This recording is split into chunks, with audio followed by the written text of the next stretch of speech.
help children and other passengers. Hide by exit signs.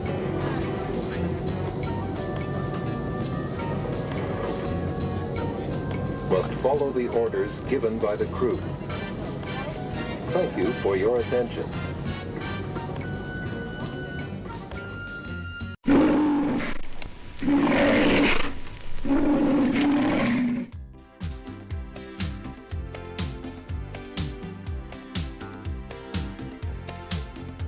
Arrivé à Nairobi, capitale du Kenya, nous prenons la route de Mombasa en direction du parc d'Amboseli.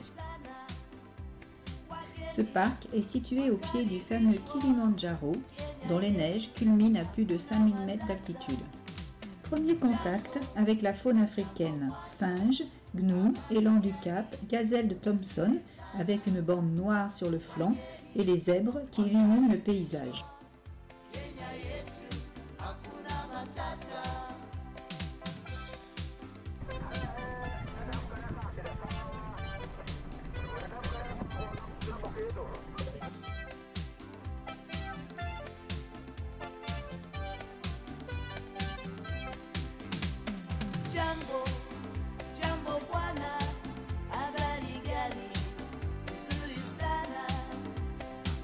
Peu de prédateurs dans ce parc, mais nous avons tout de même croisé une hyène.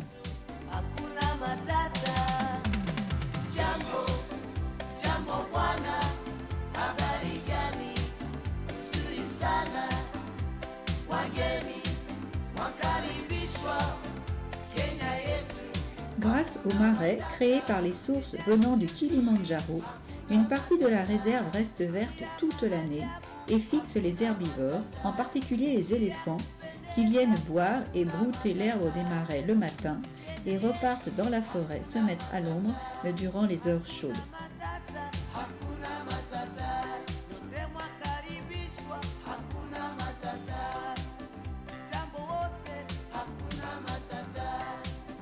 Coucou, dit la gazelle girafe, à bientôt. Direction la Tanzanie, nous traversons différents villages Maasai.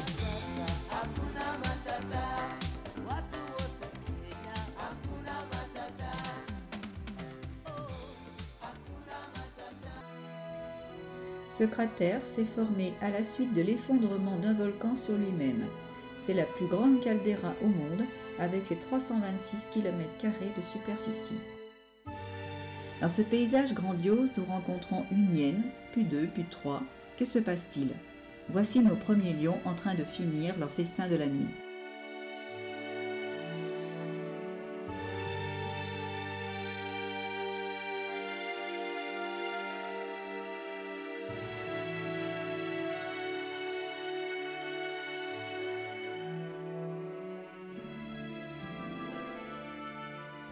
Plus loin, la vie continue. Les hippopotames pataugent et dansent dans l'eau.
Les Maasai, c'est un peuple d'éleveurs guerriers semi-nomades. Ils maintiennent leur tradition culturelle tout en participant aux forces économiques. Ils sont connus car ils contribuent au maintien du parc animalier.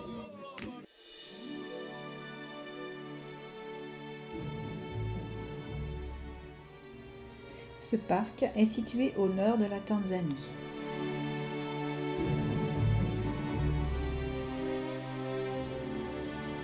safari, c'est l'aventure. On roule sur des pistes, l'œil aux aguets, pour surprendre l'intimité des animaux.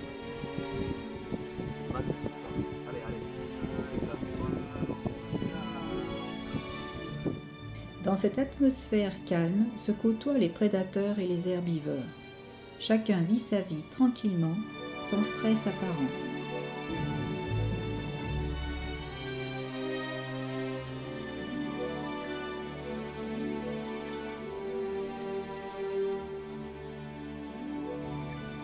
Un attroupement de 4x4, des appels radio, que se passe-t-il? Jumelles en main, nous scrutons les bosquets et, ô surprise, un léopard.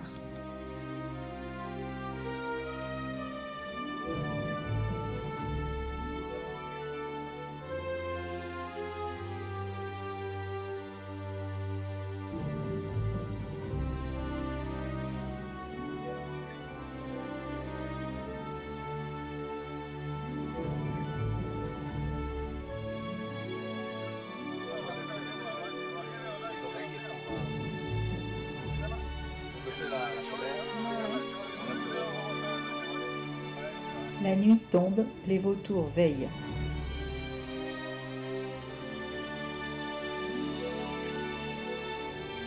Les mangoustes rayées détalent devant nous, alors qu'un martin pêcheur surveille et que les cobs et les impalas paissent tranquillement.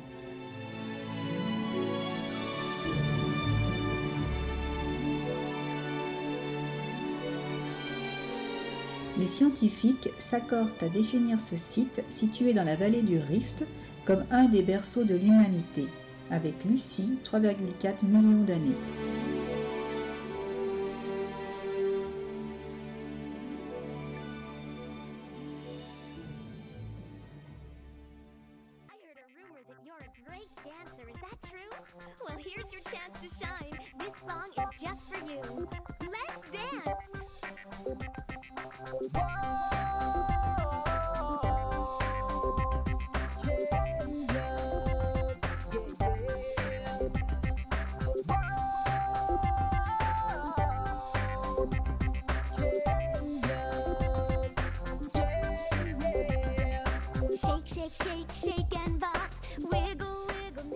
La route fut longue, sans fin, pour retourner au Kenya.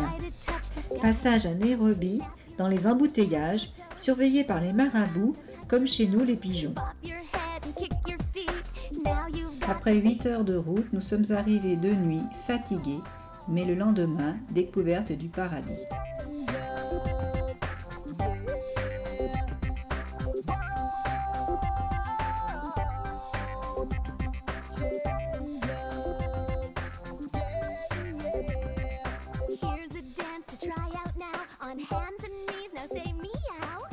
Promenade bucolique autour du lac où se côtoient bon nombre d'oiseaux.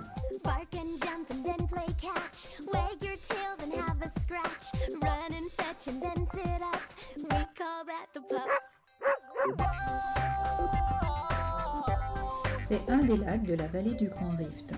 C'est un lac alcalin qui accueille environ 1 million de flamants roses. Mais il n'était pas au rendez-vous. Par contre, des colonies de pélicans étaient présentes. Un pélican peut voler 24 heures d'affilée et couvrir 500 km par jour.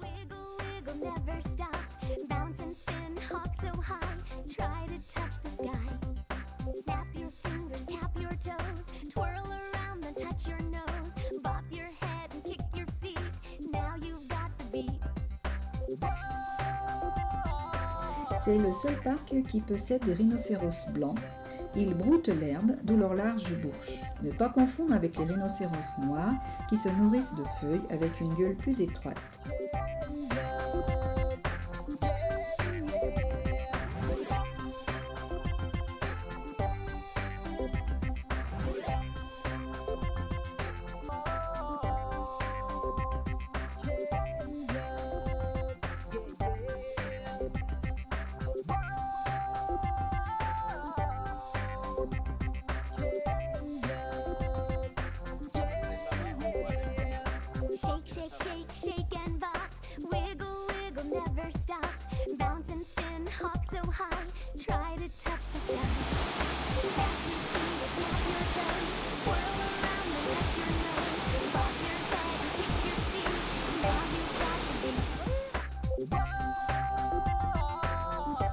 En route pour le Masai Mara, réserve située au sud du Kenya. 4 heures de piste.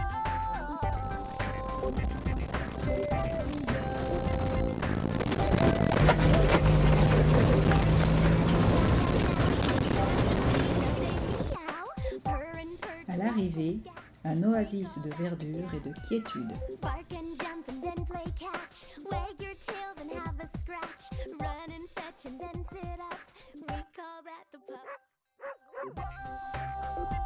Ce parc est le prolongement du parc Serengeti en Tanzanie.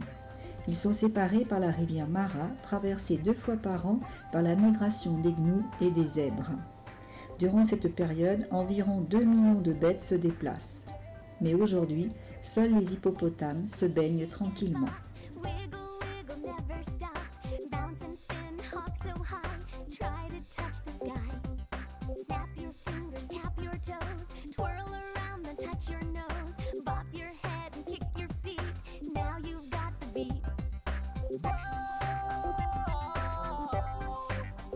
Au hasard d'une rencontre, voici une mère guépard et son petit. Ces animaux sont taillés pour la course, avec de longues pattes fines. Un museau court, marqué par 2 traces noires partant des yeux.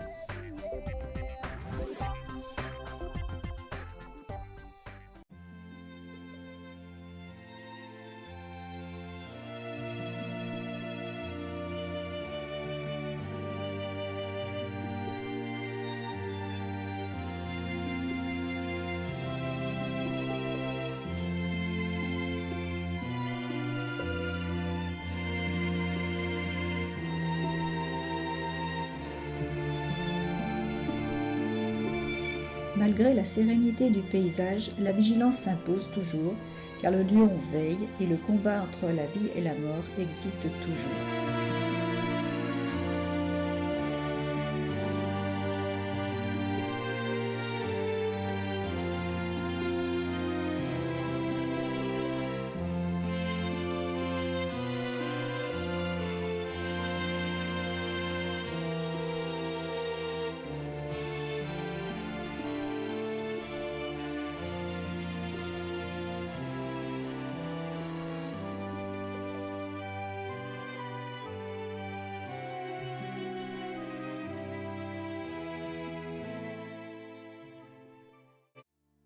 À perte de vue des gnous, environ 1 300 000 gnous accompagnent 200 000 zèbres et gazelles. Ces infatigables marcheurs-mâcheurs voyagent ensemble. Le gnou sent mieux que le zèbre, qui voit mieux que le gnou. Un compagnonnage idéal pour se protéger des lions.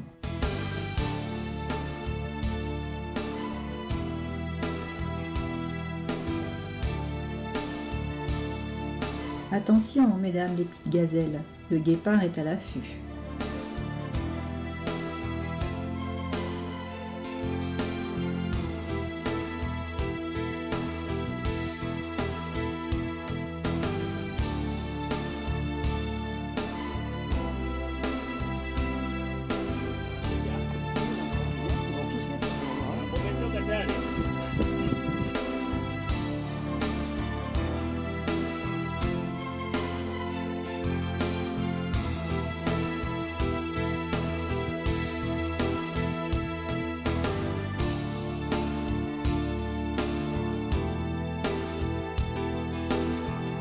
Après la chasse, le lion dévore les plus beaux morceaux de sa proie. Les hyènes déchiquettent les derniers morceaux. Les vautours récurent la carcasse et les petits oiseaux ainsi que les insectes vont la faire disparaître. La chaîne alimentaire indispensable à la vie est respectée.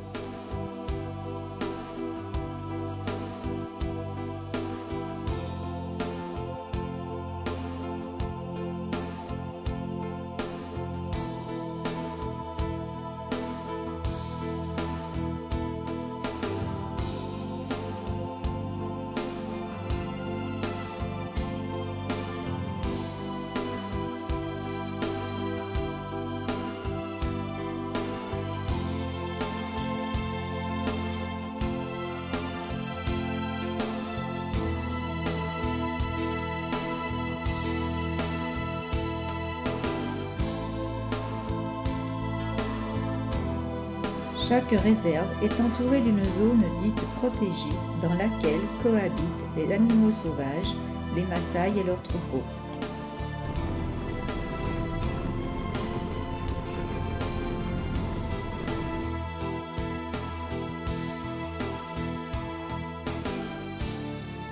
Après 10 jours en pleine nature à observer les animaux en toute liberté, nous retournons à la civilisation.